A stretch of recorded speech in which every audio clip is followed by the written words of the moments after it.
Hey guys, Mapletail here. Happy New Year! It's been a couple weeks since I've done a voiced video, so I'm excited to be back. Today we're having another look at the past year, this time drawing my favorite characters of 2025. Just for fun, and I like making art like this to look to when I want to remember what I was into in any given year. So let's get into it. I was pretty consistent with my interests this year, but we did get a little bit of a fun mix of fandoms here. Mostly new characters I fell in love with in 2025, but a little nostalgia snuck in right at the end of December. Something about moving makes me really nostalgic for old fandoms. It's probably part needing the comfort of the past during a stressful time with lots of change, and part just the act of unpacking and going through all my old things. But I'm getting ahead of myself. Let's take it from the top. I made myself this little template as I couldn't really find anything like it. I drew out 5 slots as there are 5 characters that really stood out to me during this year, and it felt fitting for 2025 too. These are all characters I made a lot of art for or writing about, that I cosplayed, or just lived rent-free in my head. The first is March from Fields of Mystria, the fantasy farming game of my dreams. For sure my favorite new game that I played this year. Well, at least until October, but we'll get to that. It's still in early access, but I've sunk tens of hours into it, and it's definitely already well worth playing. I played it mostly in the early spring, going back every time the game updates, and played until I'd seen all the new content. I do very little actual farming in the farming game, but thankfully there's a lot more to it to keep me interested. I'm currently trying to breed every color of every animal, which is a huge undertaking that definitely lags my game at times, but it's also right up my alley. But the reason I bought this game was for the first character we're drawing today, March. I'd seen people comparing him to Kyo from the anime Fruits Basket, and that was good enough for me. 10 out of 10 selling point. Who doesn't love a tough to win over, cranky blacksmith? I'm here for it. I've actually only drawn him one other time, but this game and March himself left enough of an impact on my year that I still wanted to include him. Moving on to the next character on my list, Gortash from Baldur's Gate 3. I've talked a fair bit about my love for this game the past year, and that really hasn't changed. I'm still very much on that hyperfixation. Gortash wasn't a character I had much interest in during my first playthrough of the game, but when I chose to play as the Dark Urge in my replay, he just hit different. I finished that playthrough in January and have been drawing him pretty consistently since, so he absolutely had to be on my faves of the year list. Next up, we're moving from video games to movies, with Jinnu from K-pop Demon Hunters. This movie really took over my heart this summer. I've seen it 6 times since then, and I'm still not tired of it. There's a lot to love between the story, the music, the beautiful and sometimes goofy animation, and of course, the characters. Jinnu was very quickly my favorite of the cast, and while I've only drawn him a few times, I did cosplay him at this year's Halloween and for a Comic-Con. So another very easy pick.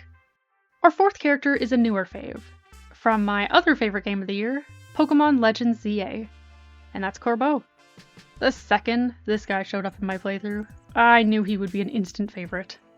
I am a sucker for his color palette and overall vibe. Very much a me character. The main reason I bought the overpriced DLC was because I heard he played a decent role in it. It was really nice to have a Pokemon game where I actually liked a lot of the NPCs.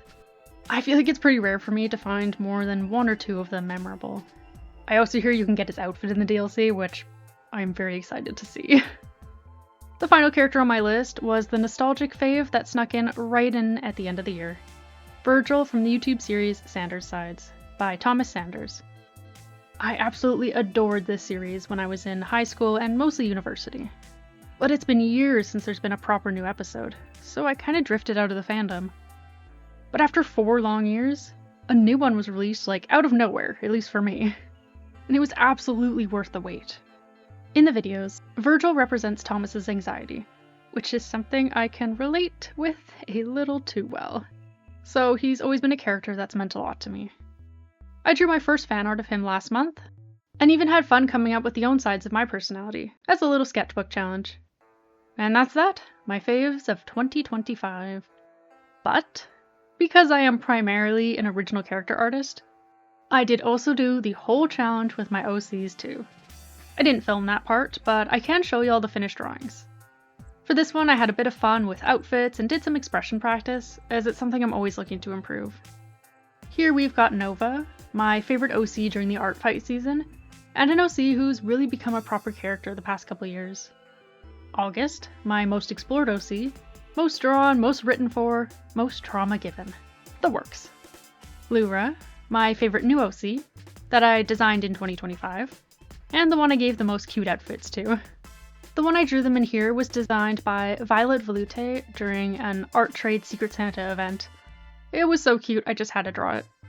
Xavia, my Pokemon self-insert who got upgraded to an OC this year. And Essen, my favorite old OC, who I returned to a lot throughout the year. There's probably a fair bit I could read into about what these characters say about my year. I've kind of moved away from all my sunny protagonists of these stories, and onto the secondary characters with darker vibes or stories. And then there's just my Pokemon trainer, because Legends ZA was a lot of fun.